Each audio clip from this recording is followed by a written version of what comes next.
आजच्या कृषी क्षेत्रातील मोठ्या बातम्या, शासनाच्या घोषणा, अनुदानातले बदल, खरेदी धोरणे आणि बाजारभावामधील हालचाल सर्व काही तुम्ही पाहणार आहात या व्हिडिओच्या माध्यमातून। कांदा निर्यात चौपट वाढण्याची शक्यता, बांगलादेश सरकारच्या आयात निर्यातीमुळे सुवर्ण संधी, दरात तेजी येणार।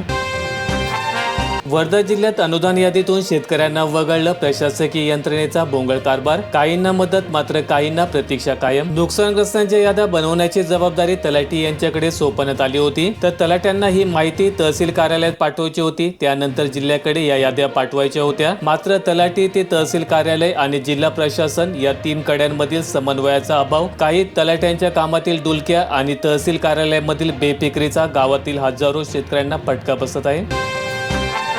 अतिवृष्टीच्या पंचनाम्यासाठी पैशांची मागणी भवली, मंगळवेढा तालुक्यातील तलाठ्याला जिल्हाधिकाऱ्यांनी निलंबित केलं। नुकसानग्रस्त पिकांचे पंचनामे करून शासकीय मदत मिळवून देण्यासाठी तलाठी कुंभार यांच्याकडून शेतकऱ्यांना पैशाची मागणी होत असल्याच्या तक्रारी प्रशासनाकडे करण्यात आल्या होत्या। मनरेगाच्या जागी विकसित भारत ग्रामीण रोजगार योजनेत सुधारणा, गांधीजींचे नाव वगळल्याबद्दल नाराजी। 13,500 शेतकरी करणार डाळिंब निर्यात, सर्वाधिक नोंदणी सोलापूर जिल्ह्यामधून, इतर राज्यांमधून प्रतिसाद कमी प्रमाणात। अमरावती जिल्ह्यात शेकडो निराधारांचे मानधन थांबले, डीबीटी अडथळ्यांचा प्रभाव, अनेक अर्ज मंजुरीच्या प्रतीक्षेमध्ये।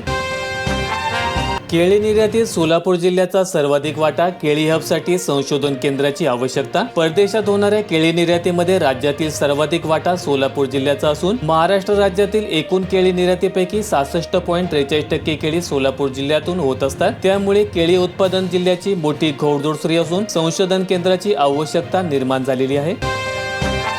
भंडारा जिल्ह्यात 14,907 शेतकऱ्यांकडून धान खरेदी, जिल्ह्यामध्ये 237 धान खरेदी केंद्र कार्यरत। अनामत रक्कम, बोऱ्यांची कमतरता आणि अन्य अडचणींमुळे खरेदी प्रक्रिया वारंवार थांबली, याचा थेट परिणाम शेतकऱ्यांवर झाला असून धान खरेदीचा वेग अत्यंत मंद राहिला आहे।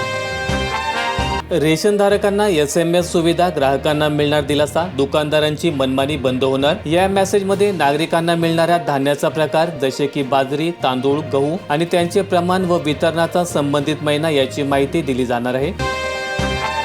कांद्याचा कारभार आता शेतकऱ्यांच्या हातात, सिन्नर तालुक्यातील जायगावात उभे राहणार जगातील पहिले राष्ट्रीय कांदा भवन। या भवनातून कांदा बियाणे संशोधन, दर्जेदार रोपे, खतं, औषधांचे योग्य नियोजन, उत्पादन खर्च कमी करण्यासाठी सामूहिक खरेदी आणि पिकांवर सतत लक्ष ठेवण्याचे काम केले जाणार आहे।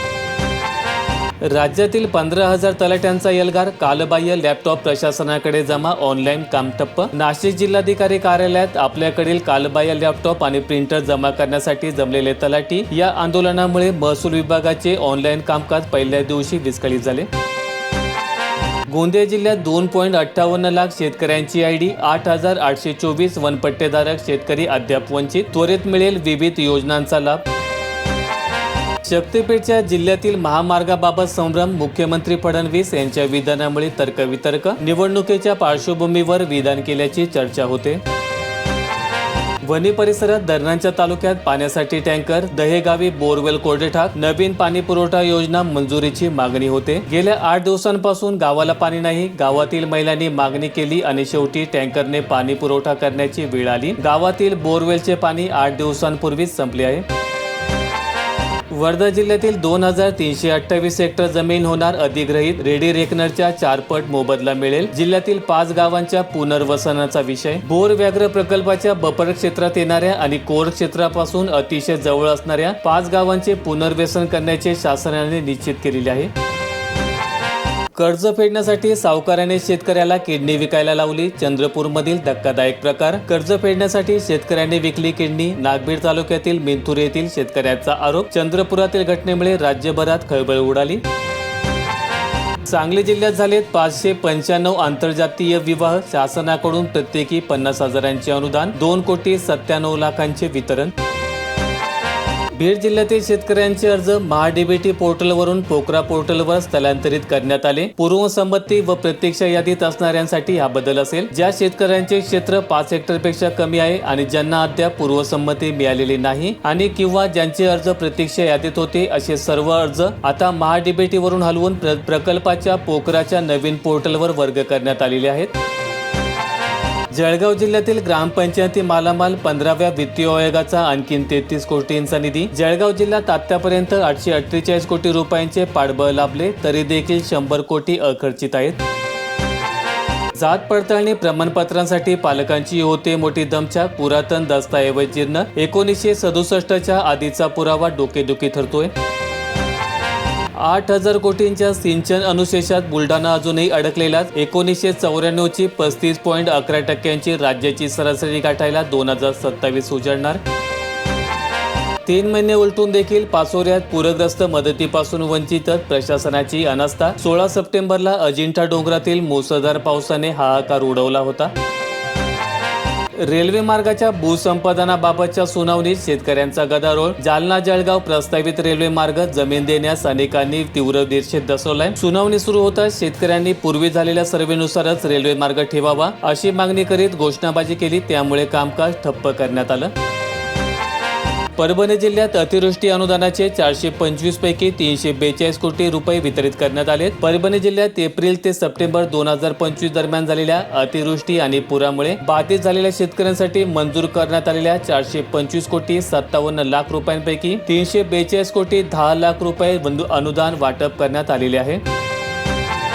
नवीन वर्षात 25 लाख कुटुंबांना मिळणार रेशनची साखर. 1.5 वर्षानंतर राज्यातील 52,000 दुकानात पोहोचणार गोण्या. खुल्या बाजारात साखरेला 45 रुपये किलोचा दर आहे. मात्र स्वस्त धान्य दुकानात साखर 20 रुपये किलोने उपलब्ध होणार आहे. विद्यार्थी कापूस वेचणीच्या कामाला. शिक्षणाचा झालाय खेळखंडोबा. मजूर टंचाईचा परिणाम. शिरपूर तालुक्यातील शाळांमध्ये विद्यार्थ्यांची उपस्थिती रोडावली. पुणे जिल्ह्यात जलजीवन मिशनमध्ये घोटाळ्याचा संशय. अपूर्ण कामांना 100% पूर्ण दाखवून बिले मंजूर. कागदोपत्री नळांना पाणी. प्रत्यक्षात मात्र गावात आणलेले. दौंड तालुक्यात विदारक चित्र. ठेकेदारांच्या वारेमाप मिलाबाबत अधिकाऱ्यांची भूमिकाही अडकली संशयाच्या भोवऱ्यात. मोहोळ परिसरातील शेतकऱ्याकडे डीपीसाठी पैसे मागणारा लांबोटीचा कनिष्ठ अभियंता निलंबित. आमदार राजू खरे यांनी हिवाळी अधिवेशनात उपस्थित केला होता तारांकित प्रश्न. महाराष्ट्रातील शेतकऱ्यांचे 2.91 लाख कोटींचे कर्ज प्रलंबित. लोकसभेत केंद्र सरकारने आकडेवारी दिली. केंद्र सरकारने लोकसभेत सोमवारी सादर केलेल्या उत्तरात महाराष्ट्रातील शेतकऱ्यांवर 30 सप्टेंबर 2025 पर्यंत एकूण 2,91,128 कोटी रुपयांचे कृषी कर्ज प्रलंबित असल्याची माहिती देण्यात आलेली आहे. तलाठी मंडळ अधिकाऱ्यांचा ऑनलाईन कामकाजावर बहिष्कार. नवीन लॅपटॉप प्रिंटर न मिळाल्यामुळे निर्णय घेतलाय. सिन्नर तालुक्यात 69 अधिकारी आंदोलनामध्ये सहभागी. वाशिम जिल्ह्यात नाफेडला मिळणार सोयाबीनच. उडीद मुगाचा दाना देखील नाही. 81,856 सोयाबीन उत्पादक शेतकऱ्यांची ऑनलाईन नोंदणी. वाशिम जिल्ह्यात सोयाबीनचा सर्वाधिक पेरा आहे. त्याच्या तुलनेत मूग आणि उडदाचा पेरा नगण्य असल्यामुळे दरवर्षीप्रमाणे यावर्षी देखील पिकांसाठी एकाही शेतकऱ्याची नोंदणी झालेली नाही. व्हिडिओ आवडला असेल तर लाईक ठोका, शेअर करा आणि अशा दैनंदिन शेतकरी बातम्या अपडेट्स मिळवण्यासाठी सबस्क्राईब करून बेल आयकॉनचं बटन दाबा.